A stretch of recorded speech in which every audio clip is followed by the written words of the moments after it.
ఎన్నికలు జరుగుతున్నటువంటి సందర్భంలో విపక్ష నేతలు డిమానిటైజేషన్ ఎఫెక్ట్ ఖచ్చితంగా ఉంటుంది, ఇది వ్యతిరేక ఫలితాలు రాబోతున్నాయి భారతీయ జనతా పార్టీకి అని చెప్పి అప్పుడు వారు వ్యాఖ్యానించారు. కానీ ఒక్కసారి ఇవాళ మనం తిరిగి చూసుకున్నట్లయితే డిమానిటైజేషన్ని ప్రజలు ఆమోదించారు అనేటువంటి విషయాన్ని ప్రజలందరూ కూడా గుర్తించాలి. ఆంధ్ర రాష్ట్రానికి కేంద్ర ప్రభుత్వం ఇస్తున్నటువంటి సహకారం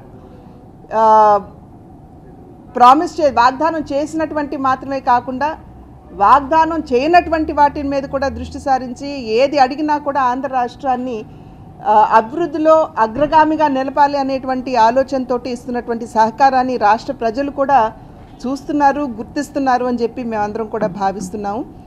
నితిన్ గడ్కరీ గారు ఆంధ్ర రాష్ట్రానికి వచ్చినటువంటి సందర్భంలో 65,000 కోట్ల రూపాయల మేరకు రోడ్ల అభివృద్ధికి వారు వాగ్దానం చేస్తూ ముఖ్యమంత్రి గారి వైపు చూసి మీరు అడగండి ఇంకా కావాలంటే నేను ఇస్తానన్నారు. అదేవిధంగా వెంటనే వైజాగ్ వచ్చినటువంటి నేపథ్యంలో 65,000 కోట్లకి అదనంగా ఇంకో 10,000 కోట్లు కూడా వారు ఇచ్చినటువంటి విషయం మనం మర్చిపోకూడదు. రెవెన్యూ డెఫిసిట్ ఒక్క ఆంధ్ర రాష్ట్రానికి ఇవ్వడం జరిగింది.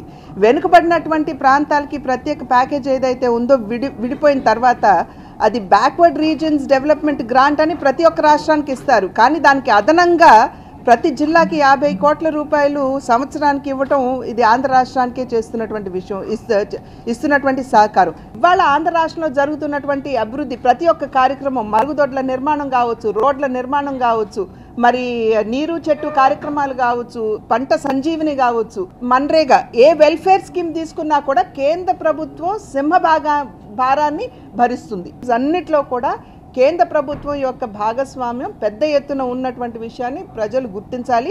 మీడియా వారు మీరు కూడా సహకరించి కాస్త ఆ మైలేజ్ మాకు మీరు కూడా ఇస్తే బాగుంటుంది అనేది మా అభ్యర్థన.